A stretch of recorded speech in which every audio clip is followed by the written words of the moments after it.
It is expected. With globalization, it's expected that the sustainable development has to be the main goal. Otherwise, we will destroy the planet that we live in.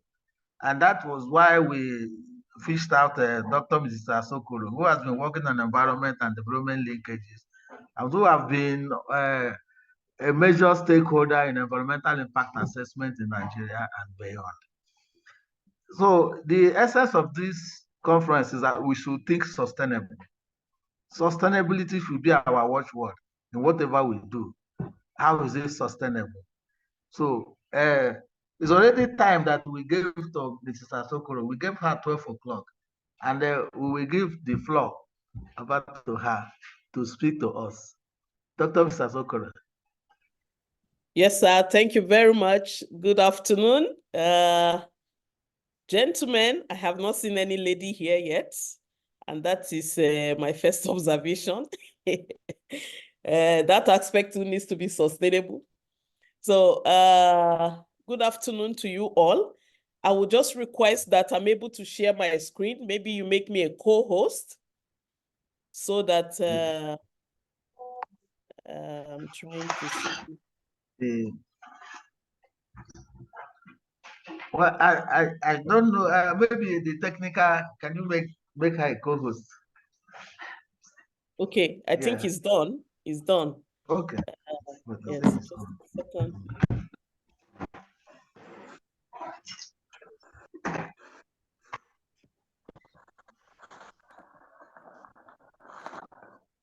Okay, I don't know if you can see my screen okay.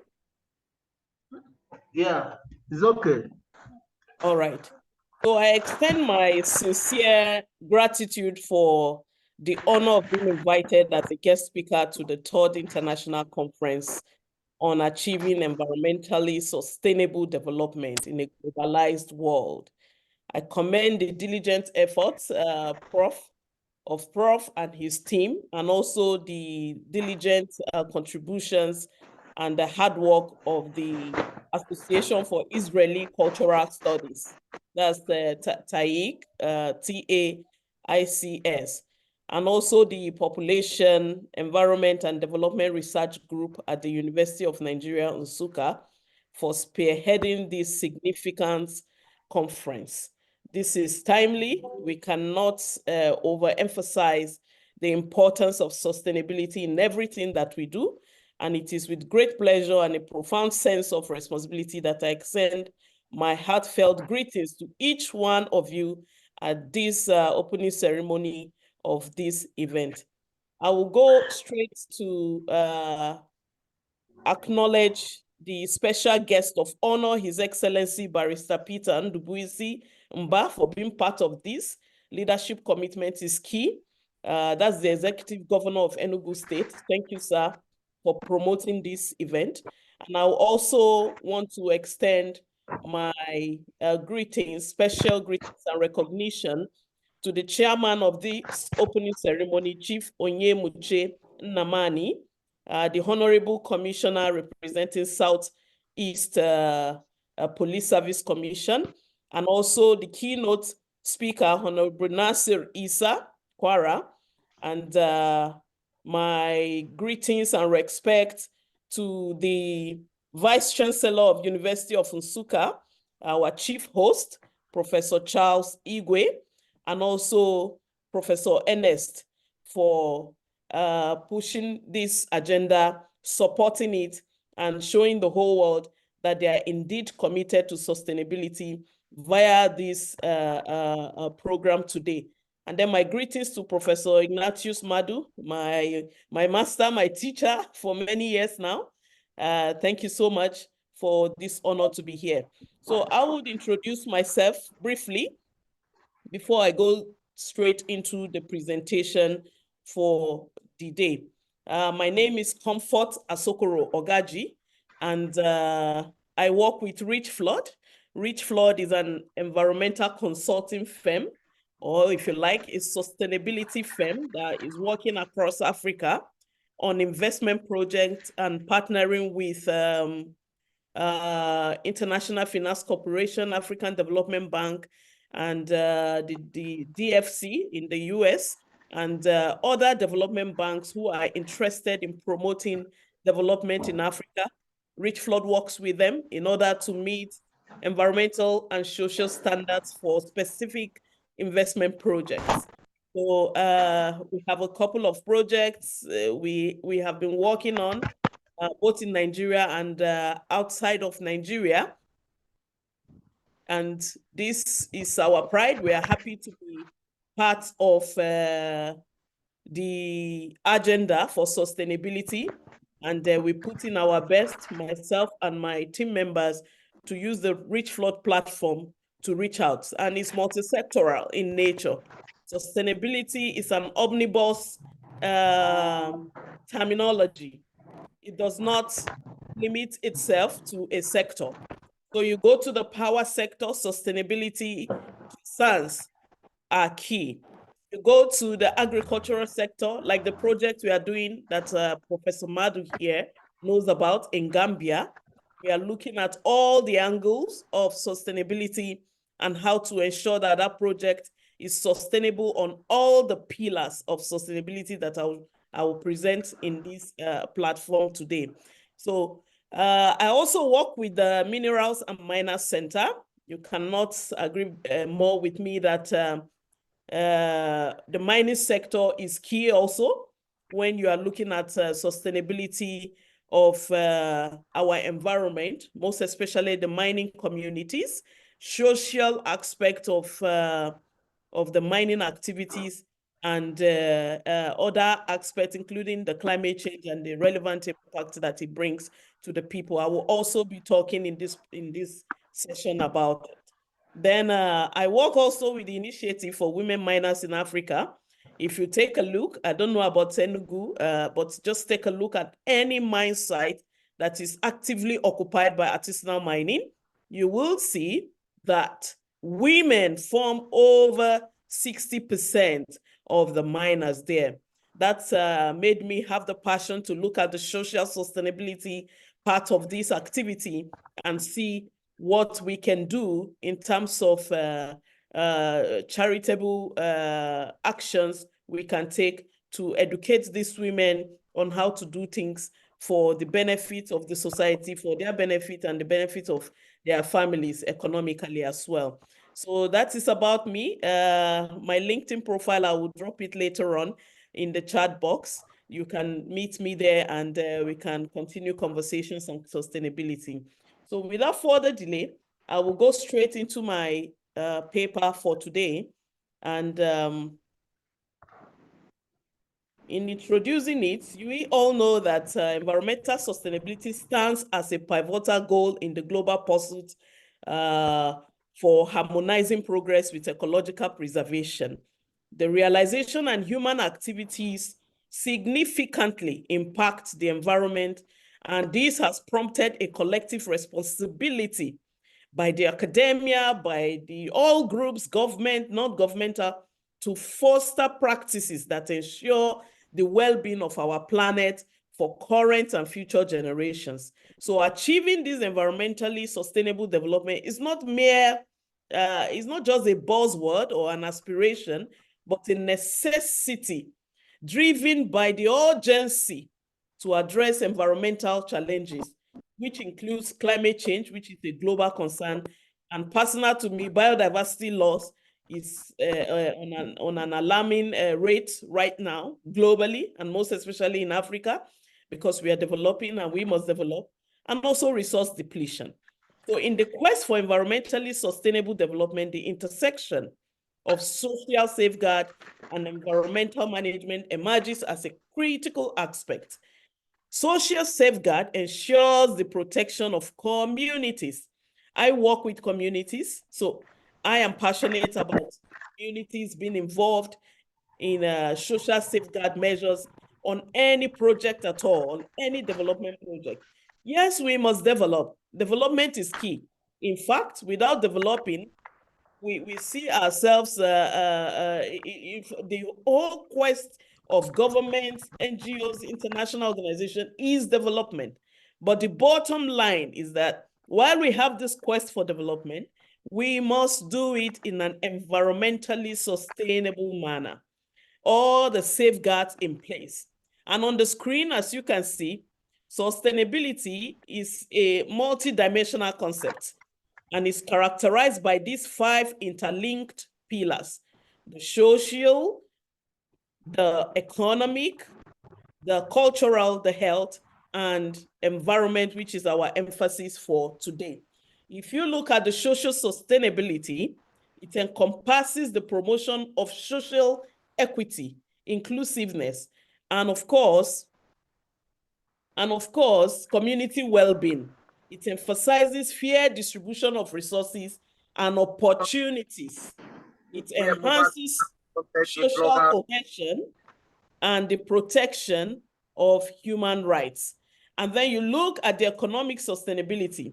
This usually has been the anchor for most developers, for most champions, or you call them proponents if you like, of development. They tend to focus more on economic aspect of things, but the sustainability of it has to also be one of a great concern to foster economic growth that is resilient, inclusive, and responsible.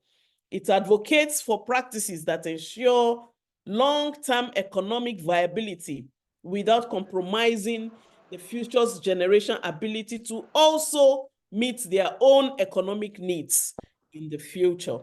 So we go to cultural sustainability. This recognizes the significance of cultural diversity and heritage. It underscores the importance of preserving our cultural identities and traditions in the face of our development or globalization or modernization or whatever it is we give it. It is important that the cultural heritages, when some of the projects that I have been part of, we make sure of it, that if there are cultural heritages on the pathway of this development, it's either there is a very, very detailed, thorough, and inclusive way of relocating these heritage sites, or you dialogue, of course, either way, we dialogue with the communities who have been preserving these heritages for years, for hundreds of years. We make sure that we dialogue in order to agree that no, we can do away with this cultural aspect of things, but how do we sustain it? How do we preserve it? And that is a key social aspect of sustainability, which we have tagged as a standalone cultural sustainability. And then we move on to the health sustainability. It emphasizes, as the name implies, the well-being of individuals and communities. It involves promoting access to healthcare, ensuring a healthy environment, and addressing factors that contribute to public health challenges while we are developing. Then lastly, on the screen, you see the environmental sustainability. This is central, is very central to the concepts. It involves responsible resource use, pollution prevention, and the conservation of ecosystems.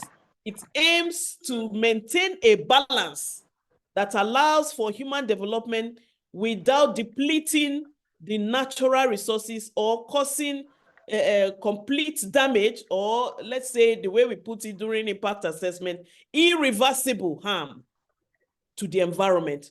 There are some harm that, yes, you can look at, okay, how do we mitigate this harm? How do we make sure it's reduced or it never happens? But the one we frown about is the irreversible harm that development project does to environments. So this is a major concern, and we have to put it at the burner in discussing sustainability. Now on my screen, you see the nexus between environment and development. The inherent conflict between these two is rooted in the traditional model of development that often prioritizes economic growth at the expense of environmental health.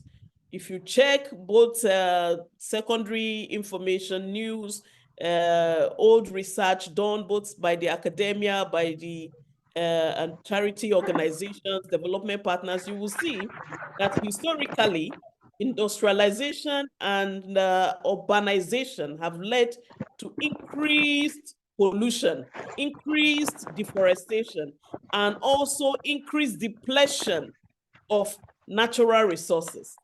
So the drive for economic progress has at times resulted in unsustainable practices that compromise the integrity of ecosystem and contribute also to climate change. That's a different aspect that we are not covering at this time, but the climate change as it relates to Africa and even Nigeria is a subject that is critical to continuously be discussing. So the conflict arises from the perception that economic development requires the exploitation of natural resources, potentially leading to environmental degradation. That is the general perception. But striking a balance between development aspirations and the imperative to protect environment becomes a challenge, particularly when short-term gains are prioritized over long-term sustainability. This poses a very, very huge challenge when we go with that mindset or with that perception. So, however, recognizing this conflict is the first step. The conflict between environment and development is the very, very first step towards adopting alternative models of development that prioritizes both economic progress and environmental stewardship. So the interconnectivity of the environment and development underscores the reality that the health of ecosystem and the well-being of societies are intricately linked. So environmental degradation can have profound consequences on human societies, affect water and food, public health, overall quality of life. So conversely, unsustainable development practice can exacerbate environmental problems, leading to a vicious cycle of degradation. So if we recognize this connectivity, it now necessitates a paradigm shift in how development is conceptualized and implemented. So sustainable development acknowledges that the environment is not merely a backdrop for human activities, but rather a critical factor that influences the success and longevity of these development efforts at all levels, both at local levels, at state levels, at federal levels, and even at international levels. An example is the electric vehicles manufacturing that is going on internationally. This is key. Yes, this is a development that we must do. However, if you screen into, or you zoom rather, into the processes that produces the EV, the electric vehicles, go to the sources of the materials, how, for instance, the batteries coming from Africa in the majority, how is it being sourced? What processes does it go through? How does it affect that local woman in the village? Before it finally goes through the beneficiation, the processing, and then you finally have the batteries that, of course, powers the EV. All this must be all-inclusive in our developmental strides that is global in nature and comes from our local participation as well. Because these mine sites, go to any lithium site right now in Nigeria and see what is going on there. The environment is suffering. So how sustainable is the concept of the electric vehicle in the long run? We have to ask that critical question. So environmental changes driven by factors such as climate change, deforestation, and pollution have far-reaching implications. It has far-reaching implications for development outcomes. These implications span economic and social and health dimensions. And I will try to discuss these three dimensions summarily. If you look at the economic implications, you will see extreme weather events, loss of biodiversity. We cut down the trees with total disregard. We do not pay attention to the laws already existing to safeguard or to guide us on how to cut down the trees or how to replace the trees or what's mitigation. I mean, we just clear the trees. even during we have tools of sustainability, maybe later in my presentation, but even while implementing these tools, such as impact assessment, we see a lot of disregard for biodiversity loss. It's not an issue to us, so it shouldn't be so. So the resource scarcity that disrupts supply chains, impacting industries and economies are part of the economic implications. Increased frequency of natural disaster can lead to infrastructure damage and can cause even setbacks to these development projects that we are rushing to achieve without paying attention to the economic implications, to the environmental changes that leads to adverse economic implications. All right, so second on my slide is social implications. We know that environmental changes often disproportionately affect vulnerable communities. Like I mentioned, the EV as an example. It leads to displacement, it leads to loss of livelihoods. If you're going to take a lithium mine site and the land already belongs to some certain people and there is total disregard for what happens to their farmlands, it makes them lose their livelihoods. We have to look into that while we develop. Are we relocating these people? Are we compensating them? Or are we following up to make sure that the livelihood is not completely lost? This has to be a concern to us. So loss of livelihoods, increased social inequalities, inadequate access to resources, exacerbated environmental degradation can fuel social unrest and conflict. I cannot overemphasize this. We know the social unrest that we are already going through. One of my mentors, Dr. Adeshina Akinwumi, said that wherever you see these two things, there will be conflict. Extreme poverty and environmental degradation. There must be conflict in such locations.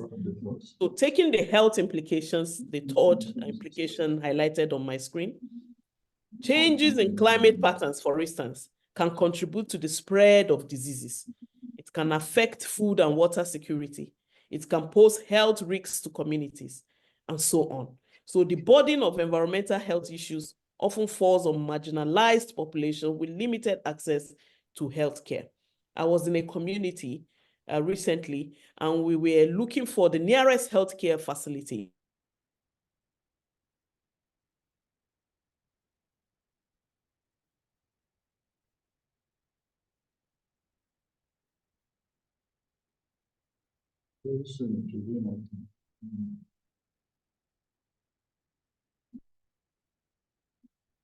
What went wrong with them?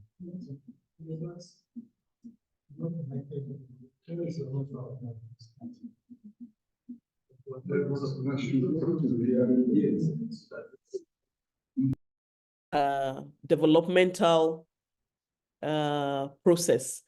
Prof, if someone can tell me how much time I've got, perhaps I'll know how to speed up and wrap up. I'm almost approaching 30 minutes. I don't know. Okay, yeah. Another speaker will take off from 12:30. Okay. Yeah. Oh, 12:30. 12:30. Oh, so I have to speed up. All right. Yes. So integrating environmental. So you have 8 minutes. You have 8 more minutes. I should have asked earlier. Okay, so under integrated environmental consideration into developmental process, I have here that we must have policy alignment. We must increase awareness because lack of awareness and education is a problem. We must remove the financial constraint. We must also improve or remove the technological barriers. And then number 5, the fragmented decision-making must be taken out. I have these few case studies. The time is gone, but we have the solar-powered electrification project in Nigeria here. We have the Lagos Bus Rapid Transit. I'll drop my manuscript so that later, maybe if you are interested, you can take a look at the initiative of this on the screen. Now you will see the case studies so that I can let you see the initiative and the results how did it now affect sustainability in a positive way? All right, then they're going to clean up the reforestation initiatives in Cross River State and also the renewable energy project, you know. So you see at the strategies for overcoming barriers to integrating environmental concerns is also similar to the case, the earlier slide that I shared with you. So you have policy alignment, you have to increase education and awareness campaigns, you have to develop incentive mechanisms that introduces financial incentives, and then there must be technology transfer and innovation, and then we have to develop integrated decision-making platforms, okay? So environmental and social safeguard in capital investment project. Because of time, I will not be able to go into it in detail, but environmental safeguard, we have preserving biodiversity, and we also have to minimize pollution. And under social safeguard, we have to increase community engagement, and where resettlement or compensation or rehabilitation is needed, we give this attention.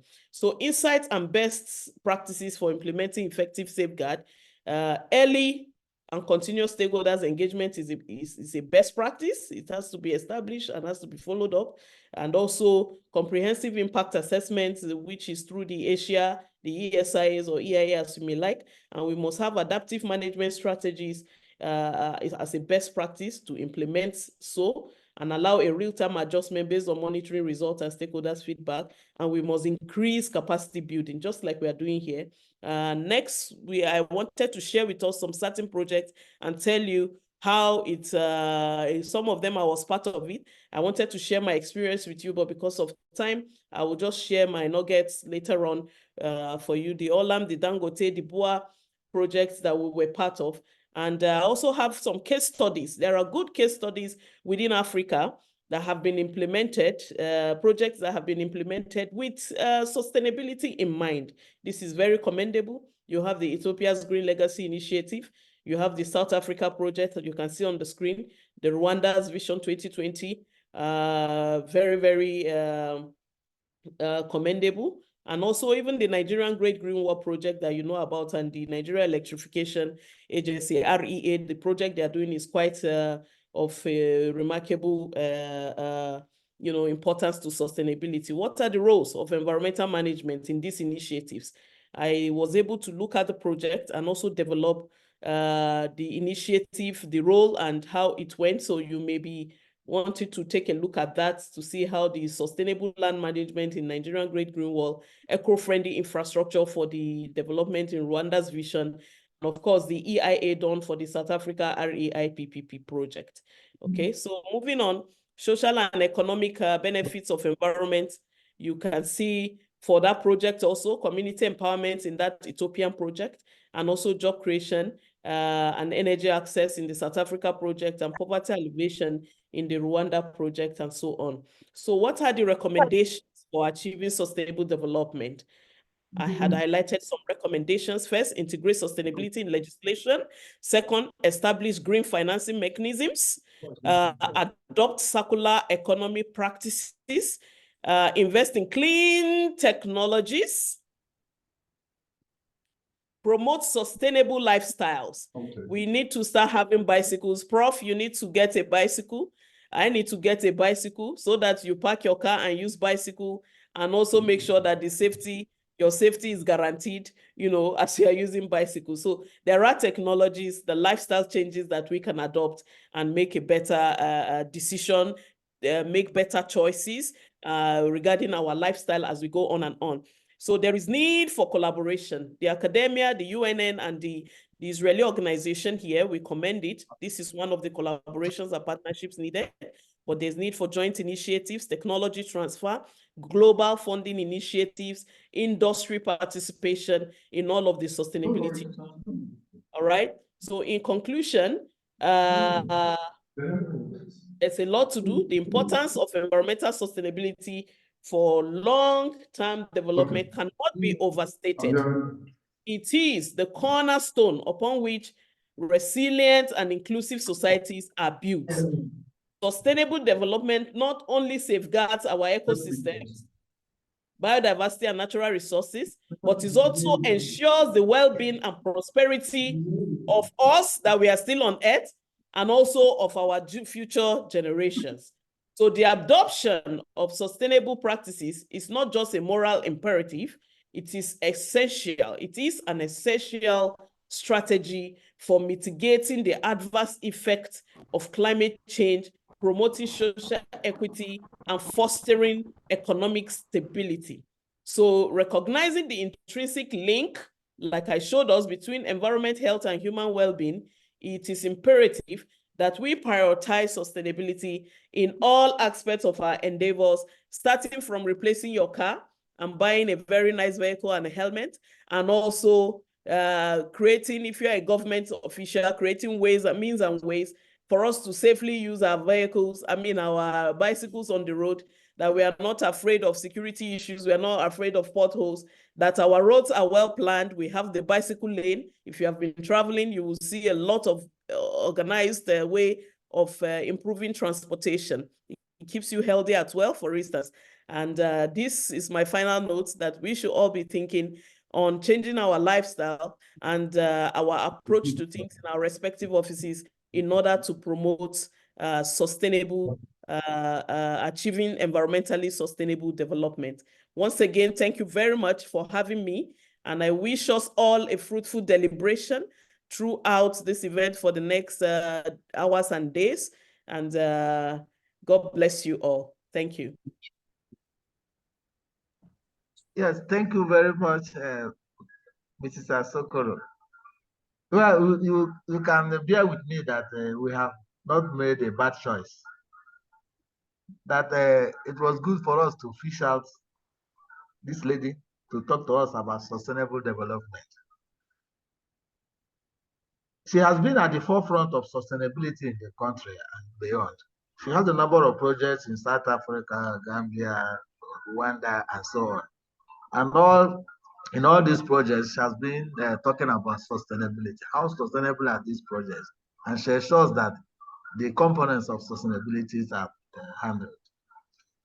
See, first of all, outline the 5 pillars of sustainability, which are social, economic, cultural, health, and environmental.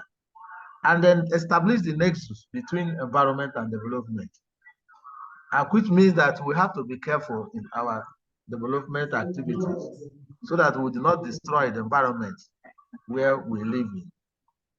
She also talked about the burden of environmental consequences if we fail to manage it well. And this burden falls more on the marginalized communities. The poorer people get hit more by these environmental consequences. And we know that every development activity impacts on the environment, but the impact will vary proportionately. Even the climate change we are talking about, the impact of climate change is more on the poorer countries than on the rich countries, even though the poor countries do not contribute much. So she established this link and proposed strategies for sustainable development, and also the roles of environmental management practitioners. So, and the benefits that will accrue from environmentally friendly development. All this outlined and then made recommendations, which include change of lifestyle. And she emphasized that we have bicycles. Yeah, in developed countries, many people do not go to work with their cars. They park their cars, they trek, or they go on bicycle.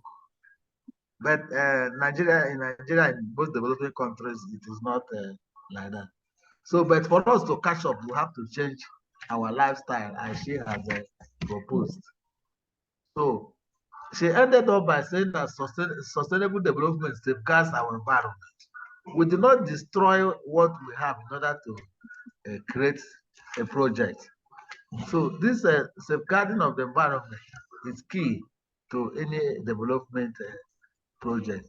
So, we want to thank her once more again for this wonderful presentation. We have some few minutes for reactions or questions. So if you have, you unmute yourself and then make a comment. The floor is open.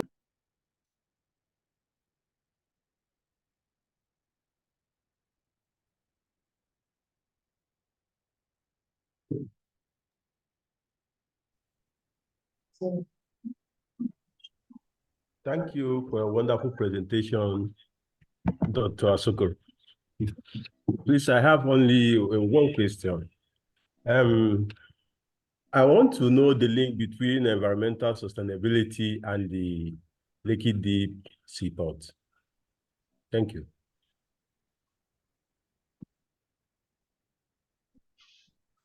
Sorry, can you say that again? So the link between environmental sustainability, just in a few minutes, few sentences, between environmental sustainability and the Lekki Deep Seaport. Good afternoon.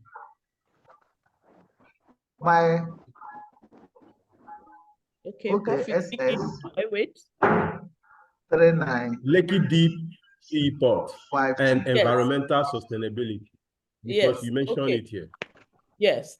So the Lekki Deep Seaport, if I heard you, you were breaking, but I think that's what you said. So for the environmental safeguard for the Lekki Deep Seaport, the development of the seaport in Lagos has involved a comprehensive environmental impact assessment. Why? To mitigate potential effects of coastal ecosystems. It measures, I've seen the reports, if you lay your hands on it, it will really go a long way and open your mind, on the areas of sustainability, both social and the environmental aspect, because it measures sedimentation controls and most especially mangrove preservation efforts, because it's a deep sea project. So it mentions in the assessment that was done, the mitigation measures that should be implemented for mangrove preservation. And then coming on the social aspect of things, the project implemented community engagement programs comprehensively, including job training initiatives. Very few projects will do that. Job training initiatives and infrastructural development in the nearby communities. Another thing that the Lekki Deep Sea Port project achieved was resettlement and rehabilitation of the displaced persons due to the project. And another thing also, being a deep sea project, you have fishing activities that was taking place before the project came on board. There was a well-planned livelihood restoration plan. This is social sustainability. The adaptive management strategies that was put in place allow for real-time adjustments based on monitoring results. Because if we do not monitor and we say, oh, yes, it's sustainable, oh, we have put up mitigation measures, that linkage will not be established. There will be no such linkage. But the monitoring plan is there. I've not checked the recent reports published in terms of the IMM, which is the Impact Mitigation Monitoring report. But looking at what they did as at the recent document, I say I can't quote the year, the one I read even last year, but I don't know the year they developed the report. But the minimization of pollution was the safeguard was clearly mentioned throughout the lifespan of the project, from the planning stage to the construction and to the operational phases of the project. And even when the project will be no more, there was a clear-cut decommissioning. That's if we are going to say, okay, we are no more doing this deep sea project anymore, we want to leave, or we have achieved what we want, or we want to abandon. Abandonment plan was developed also to be able to say, okay, now we are abandoning this project. This is what we need to do in order to make sure that we secure and ensure sustainability of even that action of abandoning the project. But The question, which is the challenge that we have today, is what monitoring steps have been put in place. Yes, we saw that. But what is the implementation report? Are you interested, Dr. Nkemjika? Are you interested in knowing whether these mitigation measures are being implemented? When you are interested, other people are interested, and we are all monitoring and asking questions, then we can say that the linkage between that particular development project and sustainability have been successfully achieved. I hope I answered your question. Thank you, Madam. I am Ngozi Uzoma, a PhD researcher from University of Nigeria, Nsukka. Thank you. Okay, sorry. I thought it was Dr. Nkemjika that asked the question. Sorry. Okay, yeah, thank you, madam. You know, because we were rushing, we were not able to give them your experiences in these environmental projects all over. So, but I'm just giving them one aspect of it. So, thank you very much. Uzoma is a PhD candidate on migration. He's the one that attracted the project that we went for Sweden on the EU migration. So he's very powerful in that aspect. So that's thank you very much. That's a good one. Yes. So do you have any other question or contribution? Yes. Good afternoon, everybody, and good afternoon, Dr. Asokoro. Can you hear me? You are loud and clear, yes. Good. I am Dr. Carlo from Psychology Department, University of Nigeria, Nsukka. I just have one question. Based on your recommendation, you recommended the use of bicycle as a way to, as a sustainable way of helping ourselves. But yes. I'm so much worried about our security situations where even going with cars are not even helping us. So how can we talk of sustainability and then you are recommending to us to use bicycle in this kind of security situations? Yes, yes. That's a serious concern, Dr. Kalu. And humorously, as you were speaking, I was also laughing. You know, we can do things, we can do all things if we are determined to do it. We have myriad of challenges that ordinarily will not even to go out. Like there's a writing in a certain book of a religion book that the lion is outside. You know, you cannot say, I think it's Proverbs, you cannot step out because the lion is outside. All right. So you are right. There's security issues, like I mentioned during the presentation. There's also bad roads. Okay. There's also unplanned. I have an architect in my office right now. Those roads, you know, you have the vehicle path, I mean, the bicycle path, and also the walkway for those who are trekking, for those who are using bicycle, and for those who are using vehicles. All these plans need to be put in place. There's a starting point. We have to develop the consciousness of doing things right. Whatever any other human being could conceptualize and implement in their countries, in their communities, we can also do same. We have the ability to do same if we can put away our limitations, which includes corruption, not interested in capacity building, you know, and so many other challenges. So yes, security is there, like I mentioned. You have to be sure that you are safe so that you are alive before you, but it can be done. Like where my office is in Abuja here in Asokoro, I saw them recently that Wike is now forcing people to have front of their houses, have the walkway that has, you know, we have planted things on it, we park our cars on it, we don't care. In the UK, if you do that, you'll be fined. Nobody will talk to you. You just see a report in your office. I mean, in your house. You just receive a letter in your house. If you beat traffic lights, you just receive a debit a letter to show that this is going to be paid. You don't pay, you will face a lot of consequences. So we have institutional value reorientation that have to take place for us to start doing things right. Security challenges, there are even things you used to do 10 years ago. You can no more do it. If you are leaving your house, those days, you don't even lock your door. But now you have to. So there's a long way to go, but we can achieve it. Security issues have to be dealt with.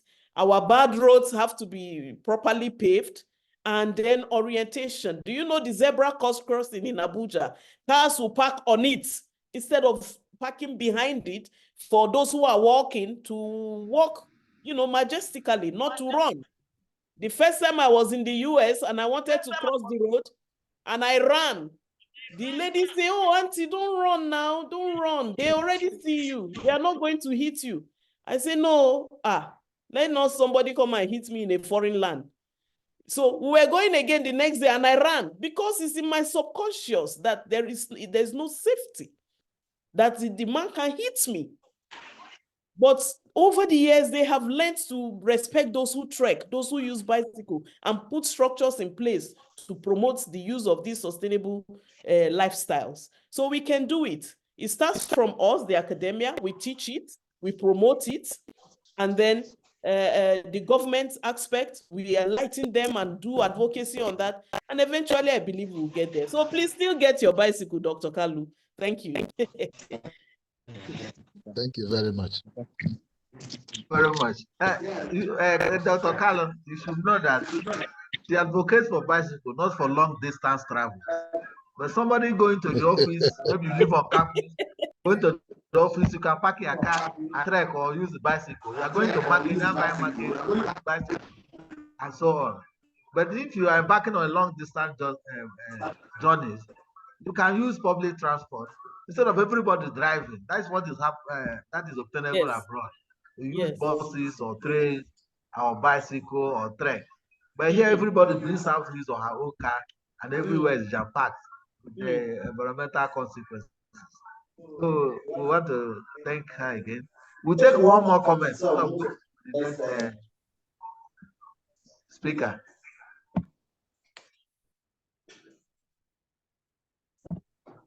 Any more comments or questions? Okay. We want to thank Dr.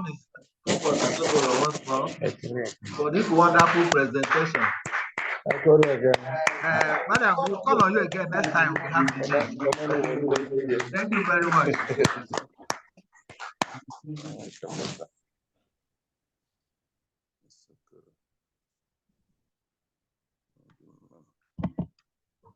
Yes, we will go over to the next paper presentation. This paper will be presented by one of the friends of Israel who has a lot of experience on Israeli affairs and who has helped mankind in Nigeria to be like those that you find in Israel. It is on this note that I present Dr. Gini Kemdika, President stroke proprietor, Isaac Rabin International School, President Isaac Rabin Center for African Development, and proprietor, Isaac Rabin College of Nursing Sciences. He's a wide-traveled fellow and who, as I said earlier, is a friend of Israel and who has impacted so much on human development in Nigeria. We want to welcome him and give the floor over to him. Dr. Gini, please. Okay, thank you, Prof. It's my pleasure to be part of this wonderful program. I thank you so much for enlisting me as one of the speakers of this great event. very much blessed to be part of it. And I thank you for what you have been doing in terms of environment. It is really wonderful. Good afternoon, everyone. And once again, thank you for appointing me as one of the guest speakers in this wonderful event. It is truly an honor to stand virtually before you today in the 3rd International Conference on Achieving Environmentally Sustainable Development in a Globalized World. I would also like to extend my heartfelt gratitude to the organizers for inviting me to address this distinguished gathering. We find ourselves at a critical juncture in human history, where the intricate dance between environmental sustainability and development has become a focal point of global discussions. Today, we convene in the halls of the Faculty of Social Sciences at the University of Nigeria, Asokoro. We acknowledge the imperative for sustainable future, one that harmonizes the dual goals of progress and the environmental stewardship. The rationale behind this conference is profound. It is born out of the realization that the environment is not merely the backdrop against which development unfolds.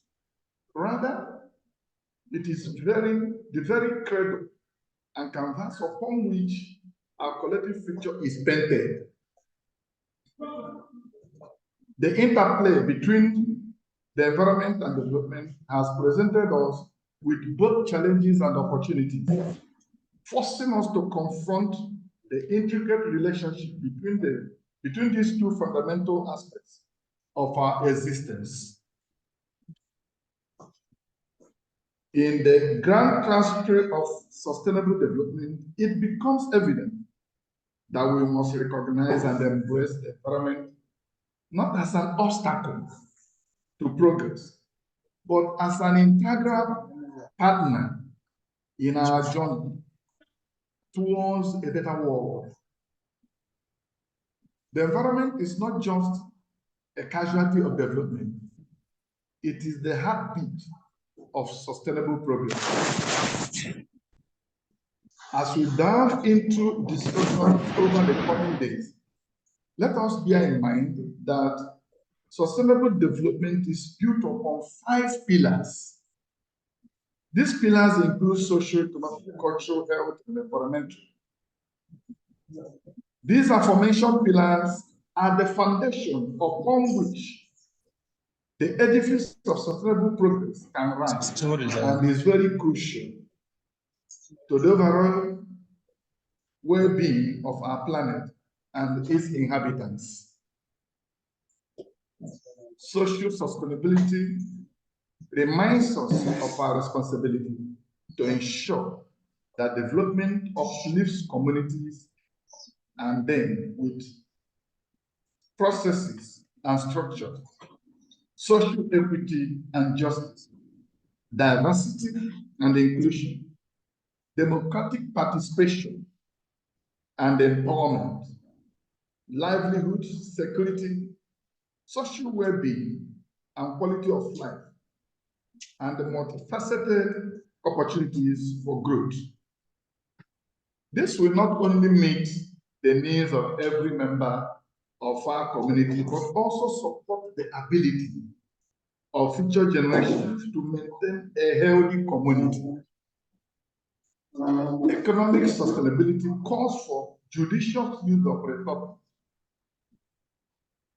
adoption of decision-making principles, evaluating the environmental impact of economic activity, and devising sustainability goals and business practices aimed at achieving economic growth, fostering prosperity, and creating a more livable future without compromising the well-being of future generations.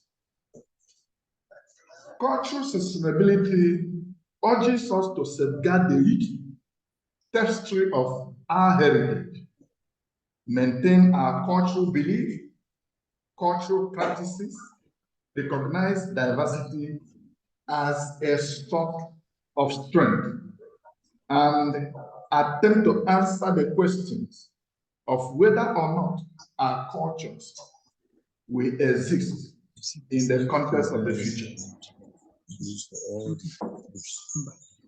Health sustainability underscores the importance of our well-being by understanding and addressing the deep connection between health and environment, maintaining and improving current and future health of those affected by pollution and climate change, and boarding quality into health systems includes avoiding injury, improving healthcare efficiency, and avoiding managing waste.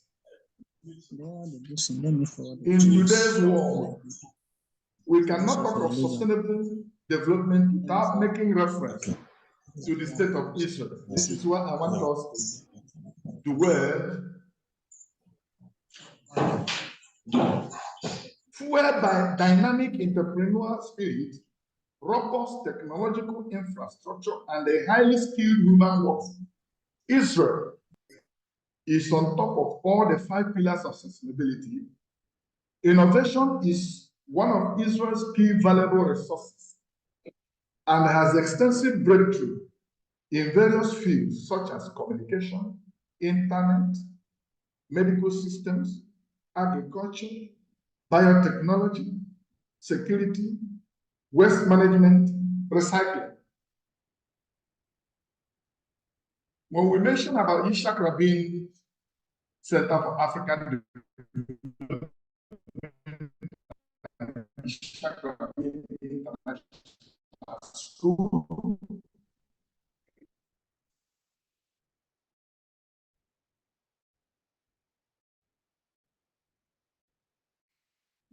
in this school here in Port Harcourt, we copied the innovative natures of the state of Israel. And that is why I can tell you today that JS3 students and SS1 students in our school are manufacturing a drone that can monitor the environment. This is what Israel is all about, innovative. In Israel, a child was able to invent a device in case of emergency. And these are things our nation should draw attention to in order to build our economy. Israel's vision is to continue to nurture its culture of innovation and expand it to other parts of the world. Israel is investing domestically and abroad in innovation to leave no one behind. Israel has a kind of innovation that leaves no one behind. Israel is a vibrant, multicultural society with just over 9 million people. Sustainable development is at the heart of Israeli society. Sustainable development in Israel is not a fun fair. It is vital in order to improve the well-being of present and future generations. Note, there will be no sustainable development without security. Insecurity is #1 enemy of sustainable development. And #2 enemy of sustainable development is corruption. And it is unfortunate that our nation is built up in these 2 major enemies of sustainable development. And unless we tackle them, there will be no development in the country. And lastly, environmental sustainability encompasses maintaining an ecological balance, conservation of natural resources to support the health and well-being of current and future generations. Environmental sustainability stands as the linchpin that concurrently reminds us that our progress must not be detrimental to the ecosystem that sustains us. In conclusion, let us seize this opportunity to engage in meaningful dialogue, share knowledge, and forge collaborations that transcend borders and disciplines. The challenges we face are global, and solutions must be equally expansive. Together, let us pave the way for a future where development and the environment coalesce, where progress is synonymous with sustainability. My organization and this organization will join hands together and work as a team to do what we can to bring development to our nation using Israeli connections. I, Ogini Kemchika Blessing, wish you all a fruitful and enlightened conference. May our collective efforts materialize into tangible actions that will propel us towards a more environmentally sustainable and globally harmonized world. I thank the organizers of this great conference for a well-articulated topic that our world today must work as a team without prejudice to achieve the desired goals. My special thanks to Professor Madu, a highly innovative personality, Professor Chansi, the Vice Chancellor of the University of Nigeria, Nsukka, His Excellency Barrister Peter Ndubi Simba, Executive Governor of Enugu State. Thank you very much, and God bless you.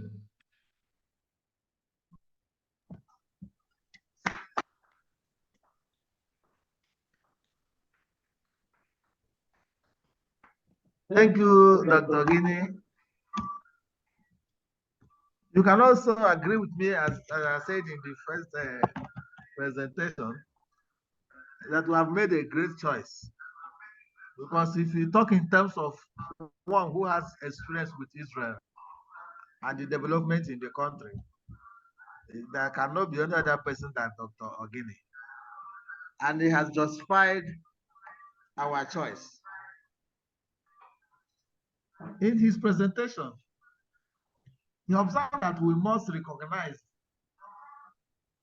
that the environment is not an obstacle, but as an agent, our integral part of development.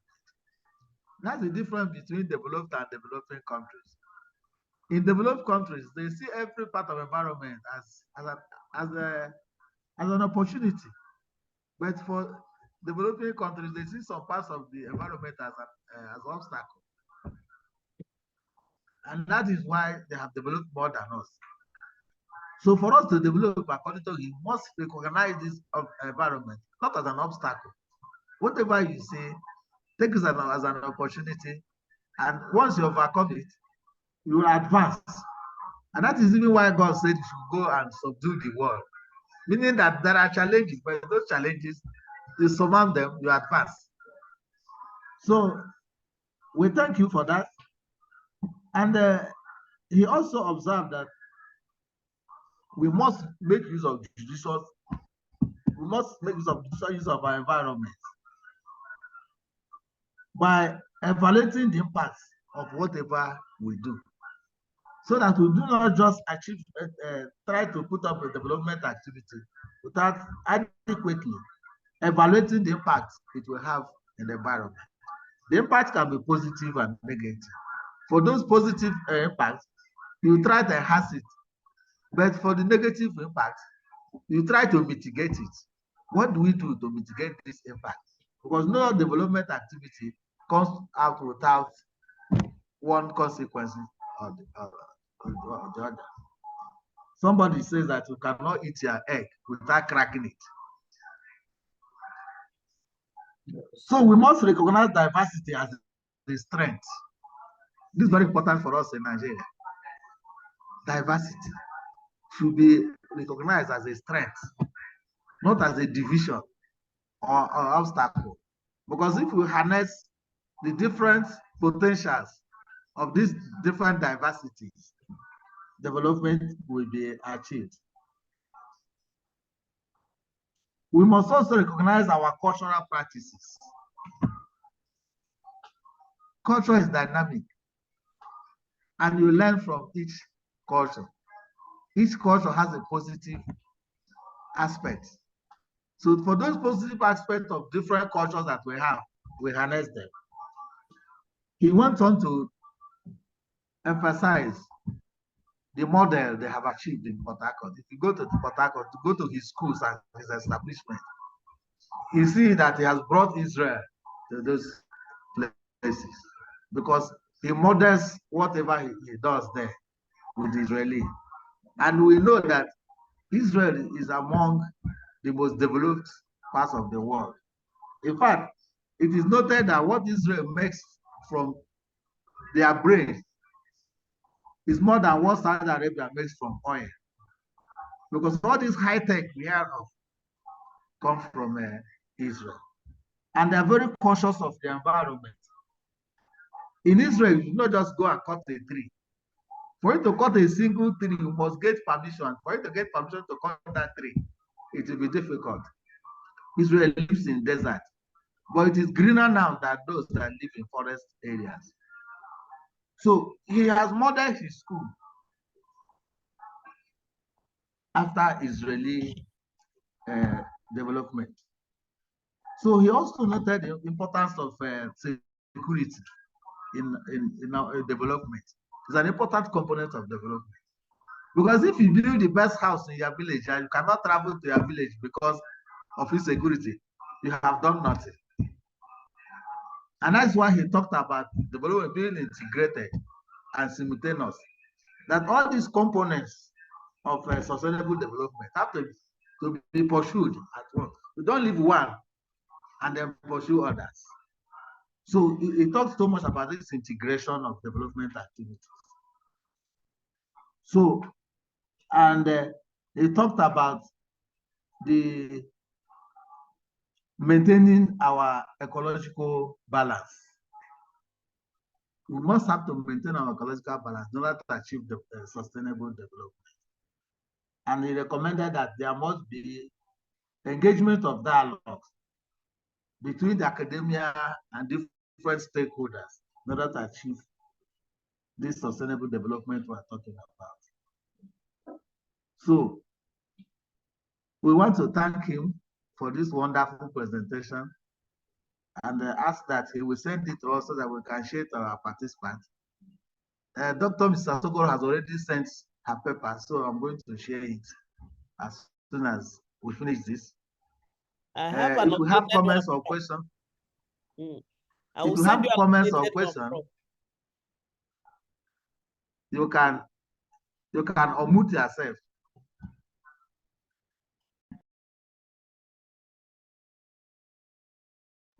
The floor is open for comments and questions.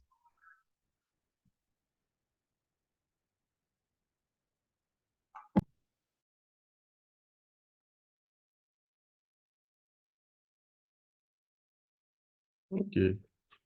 Dr. Asokoro, if you are speaking, unmute. You are muted.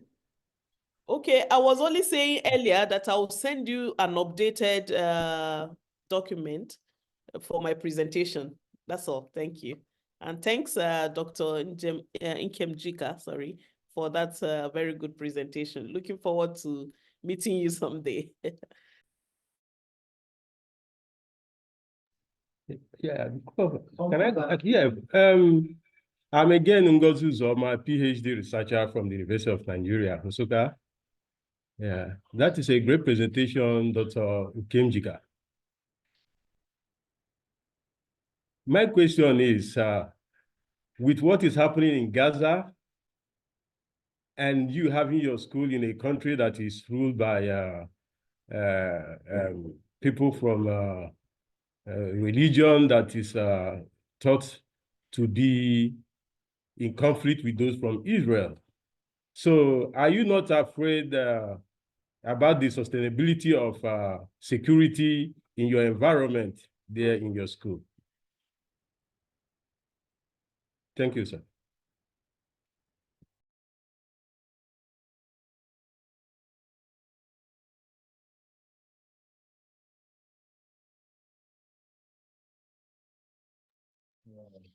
Prof, sir, please, I want to take my leave. If you can hear me, permission to fall out, Prof. Okay. Yes. Before you take permission, final goodwill message. Just a word or two before we continue with Dr. Guinea. Okay. Okay. Thank you to the organizers of this laudable program. Professor Ignatius Madu has been at the forefront of course, relating with some of us, the presenters, to make sure that we are ready and the follow-up. Thank you very much for that. And thank you everyone at the back end that has done a lot of work to make sure that this is a success already. It is showing that it is a success. Let us use this platform to celebrate successes, to learn from challenges and chart a course that envisions a world where economic prosperity goes hand in hand with the preservation of our planet. So the case studies that we have shared and the Israeli experience that Dr. Ogini has also shared with us, they are highlights that can show us that all things are possible regarding the sustainability pursuit. And we look forward to implementing the recommendations as an aftermath of this conference, so that if we can also have it as a document so that we can share it far and wide to other stakeholders that perhaps are not able to be at this meeting today. So thank you very much. I'm impressed by the leadership commitment also of Enugu State to sustainability. And we want to start seeing it, charity starting from home. UNN is there. So we want to start seeing implementation of projects in a more sustainable manner, and talking about even the social sustainability, most importantly. So we want to see that happening so that we know that indeed this conference, already well conceptualized, is also a huge benefit on the ground in our country. So I thank also my greetings to the other guest speakers that will speak later on as well. Thank you very much for this commitment, and God bless Nigeria and God help Africa. Thank you. Thank you, Dr. Comfort, for your active participation and for your wonderful presentation. Also, thank you for your words of encouragement and appreciation. Thank you and goodbye. Okay. Thank you very much. Goodbye. See you some other time. Yes, sir. Thank you. All right. Thank you. Yeah. So we come back to Dr. Guinea. Dr. Uzoma asked a question about the sustainability of the establishments in Nigeria in view of the conflicts in Gaza. Can you respond to that? And he also spoke about security. And security.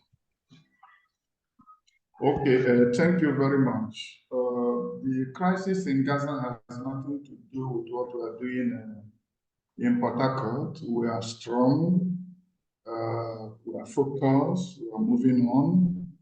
We don't have problem with that. But let me tell you, in terms of security, when Israel is at war, it is better to stay in Israel during time of war than staying in Nigeria. They are more secure even during the war than that is not officially at war, but there is crisis. They knew who they are and the kind of enemies that surround them. They focus and build their security. The war that is going on, thank you said, in Gaza, is in Gaza. Israel does not fight war inside their country. Any war that comes inside Israel, then that means the war is over. They fight their war in their enemy's country. So when it comes to security, Israel built themselves and built their security in such a manner that you cannot by any means exterminate or eliminate the state of Israel. And coming back here in Nigeria, I can tell you that our students are learning a lot about security using Israel Connection, because there are so many things we teach them about themselves, about the society, how they can work in the midst of all these kidnapping situations. So Israel is okay. Despite the war, they are moving, the economy is also moving. They are strong, they are fighting their battle, and very soon there will be victory all over. The war would have ended quite a long time, but because they want to make sure there is no Hamas anymore, that's why they continue to, fight that war until that goal is achieved. So in security, we're okay. In religion, we're okay. Israel is not changing anybody's religion because we are working with them. No, you come with your religion, you go with your religion, except you really want to change, because Israel is a democratic nation. I don't know if I answered your question.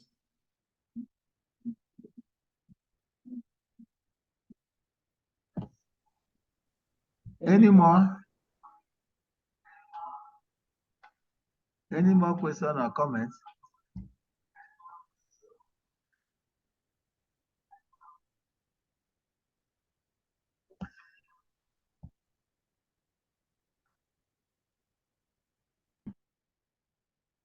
Okay, Prof, if there's no more question, I would like to beg your pardon to face the committee that is visiting me. It's because of the importance I attach in this program that I'm here today, and the respect I have for you. Thank you so much. I think I can greet the people and leave.